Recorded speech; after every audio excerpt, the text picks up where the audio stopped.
පුංචි කාලේ ධර්මයට ආසයික සිල් රකින්න එක. තරුණ කාලේ ධර්මයට ආසයික සිල් රකින්න එක.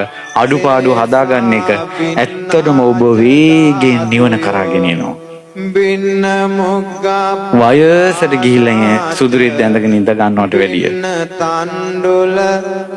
රටේ හැම තැනම සරුංගලේ වාගේ පාවෙලා ගිහිල්ලා අවසානයේ නූල කැඩිලා බෝ අත්තට වැටෙනවා වගේ අවසානයේ සිල් අරගෙන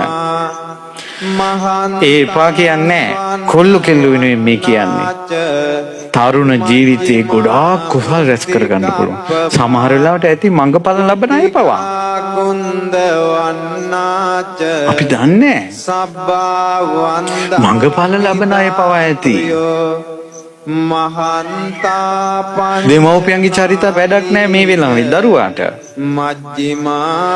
ඒ දරුවාගේ තියෙන කුසල ශක්තිය ජානවල ඒවා පවා නැති කරලා දානවා. ඇයි ජීවක කියන්නේ ගණිකාවකගේ පුතෙක් නේ?